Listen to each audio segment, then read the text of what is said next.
विक्रम बेताल की कहानी। बड़ा बलिदान किसका।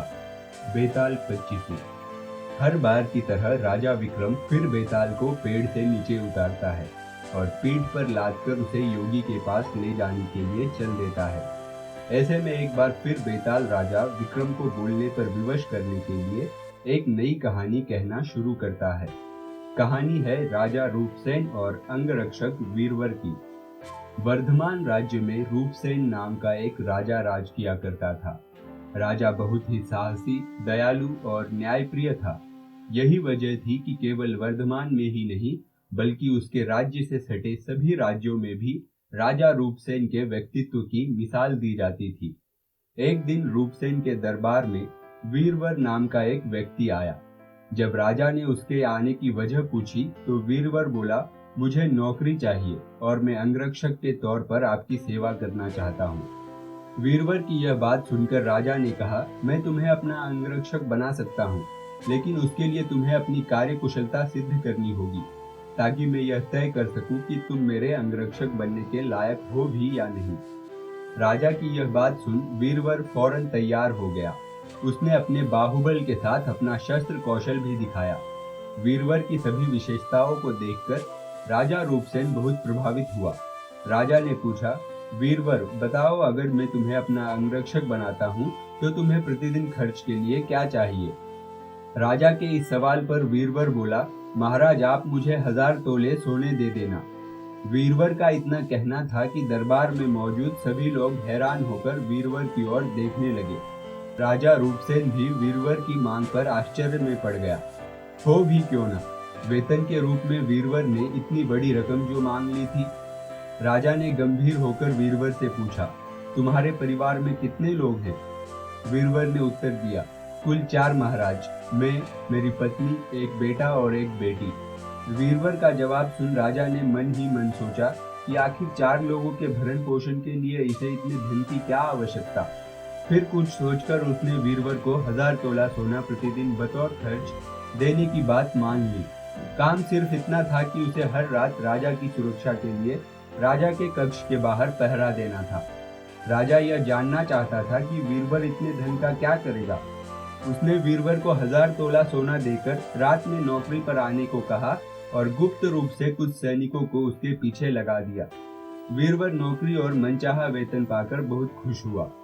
वीरवर सोना लेकर खुशी खुशी घर गया और आधा सोना ब्राह्मणों में बांट दिया। बाकी जो आधा बचा उसके 2 हिस्से किए। एक हिस्सा वैरागियों, सन्यासियों और मेहमानों को दिया। फिर बचे हुए सोने से अनाज मंगाया और बढ़िया पकवान बनवाए। तैयार पकवान को पहले गरीबों को खिलाया और फिर उसके बाद जो बचा उसे अपने परिवार के साथ मिल बांट कर खाया। वीरवर की निगरानी कर रहे सैनिकों ने यह सारा नजारा देख जाकर राजा को बताया। राजा को यह जान संतोष हुआ कि उसके द्वारा दिए धन को वीरवर अच्छे काम में लगा रहा है। अब राजा को यह देखना था कि वीरवर अपने काम में कितना खरा उतरता है। वीरवर जब महल पहुंचा, राजा के कक्ष के बाहर पहरा देने लगा तो राजा सोया नहीं। राजा पूरी रात चुपके से जांच करता रहा कि वीरवर अपना काम कितनी ईमानदारी से करता है। राजा ने पाया कि वीरवर बिना पलक झपकाए पूरी मुस्तैदी से कक्ष के बाहर पहरा दे रहा था। वीरवर की ऐसी कर्तव्यनिष्ठता देख राजा बहुत ही खुश हुआ। वीरवर प्रतिदिन इसी तरह सूरज ढलते ही महल पहुंच जाता और राजा की सुरक्षा में तैनात रहता। जब भी राजा को किसी भी चीज की जरूरत होती, वीरवर हमेशा हाजिर रहता। ऐसे ही देखते देखते कई माह गुजर गए। एक रात कुछ अजीब घटना घटी। राजा ने आधी रात किसी स्त्री की रोने बिलखने की आवाज सुनी। स्त्री की आवाज सुन राजा बहुत हैरान हुआ। राजा ने वीरवर को बुलाया और कहा, जाओ और पता लगाकर आओ कि इतनी रात को कौन रो रहा है, साथ ही उसके रोने की वजह भी मालूम करना। राजा का आदेश मिलते ही वीरवर वहां से फौरन उस स्त्री के रोने का कारण जानने के लिए निकल पड़ता है। थोड़ी दूर जाने के बाद वीरवर को एक स्त्री दिखाई दी। वह स्त्री सिर से पांव तक गहनों से लदी हुई थी। वह कभी नाचती, कभी कूदती और कभी सिर पीट पीट कर रोती। यह सब देख वीरवर उस स्त्री के पास गया। उसने स्त्री के ऐसा करने के पीछे का कारण पूछा। वीरवर के पूछने पर स्त्री बोली, मैं राजलक्ष्मी हूँ, रोती इसलिए हूँ कि राजा रूपसेन की जल्द ही मौत होने वाली है। उनकी कुंडली में अकाल मृत्यु लिखी है। अब उनके जैसा न्यायप्रिय और कुशल राजा चला जाएगा तो मुझे किसी और के अधिकार में रहना पड़ेगा। इसी बात का मुझे बहुत दुख है। राजा की मौत की बात सुनकर वीरवर ने राजलक्ष्मी से पूछा, क्या इस मुसीबत को टालने का कोई उपाय नहीं है? इस पर राजलक्ष्मी बोली, उपाय तो है, लेकिन क्या तू कर पाएगा? वीरवर बोला, आप मुझे उपाय बताए, मुझसे जो भी बन पड़ेगा मैं अवश्य करूंगा। वीरवर के हामी भरते ही राजलक्ष्मी बोली, पूर्व की दिशा में यहाँ से कुछ दूर एक देवी का मंदिर है। अगर उस मंदिर में तू देवी के चरणों में अपने बेटे की बलि दे देता है तो राजा पर आने वाला संकट टल जाएगा। उसके बाद राजा 100 साल तक बिना किसी तकलीफ के जीवित रहेगा और राज कर पाएगा। राजलक्ष्मी की यह बात सुनकर वीरवर घर की ओर चल देता है और घर पहुंचकर सब हाल अपनी पत्नी को बताता है। इतने में उसका बेटा और बेटी भी जग जाते हैं। जब वीरवर के बेटे को इस बारे में पता चलता है, वह भी खुशी खुशी देवी के चरणों में बलि चढ़ने के लिए राजी हो जाता है। वीरवर का बेटा कहता है, सबसे पहले यह आपका आदेश, दूसरा राजा का जीवन बचा पाऊं, तीसरा देवी के चरणों में मृत्यु। इससे बड़ा सौभाग्य मेरे लिए और क्या होगा पिताजी। आप अभी चलिए, मैं आपके साथ चलता हूँ। बेटे की यह बात सुन वीरवर अपने पूरे परिवार को साथ लेता है और देवी के मंदिर पहुँच जाता है।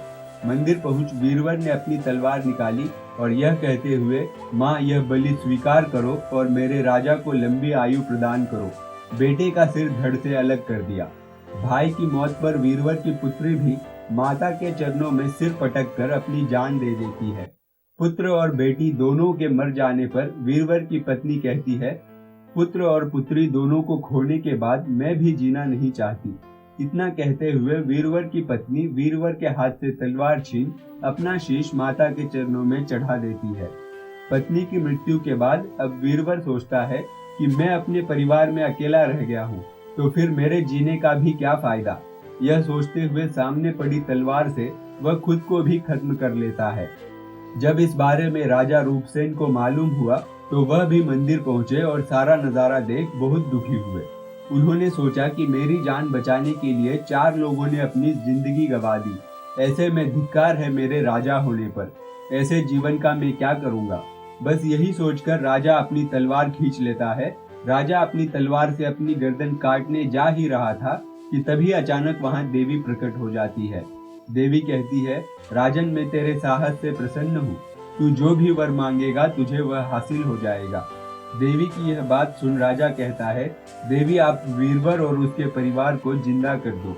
देवी तुरंत वीरवर और उसके पूरे परिवार को दोबारा जिंदा कर देती है। इतना कहकर बेताल बोला, बताओ विक्रम, इन सब में सबसे बड़ा बलिदान किसका? विक्रम बोला, बेताल सबसे बड़ा बलिदान राजा का हुआ। बेताल ने पूछा, वो क्यों? विक्रम बोला, सुनो, पिताजी की आज्ञा का पालन करना पुत्र का धर्म होता है। सेवक का अपने राजा के लिए अपने प्राण दे देना उसका कर्म। वही अगर राजा अपने सेवक के लिए अपनी जान देने को तैयार हो जाए तो वह बड़ी बात है। इसलिए राजा का बलिदान ही सबसे बड़ा हुआ। विक्रम से यह जवाब पाकर बेताल कहता है, बहुत खूब विक्रम, तूने सही जवाब दिया, लेकिन तू भूल गया। मैंने कहा था कि बोला तो मैं चला। इतना कहकर बेताल फिर वही पेड़ पर जाकर उल्टा लटक जाता है। कहानी से सीख। एक सच्चा राजा और नेता वो होता है जो अपनी प्रजा के लिए हमेशा समर्पित रहता है और उसके लिए जान की बाजी भी लगाने को तैयार रहता है।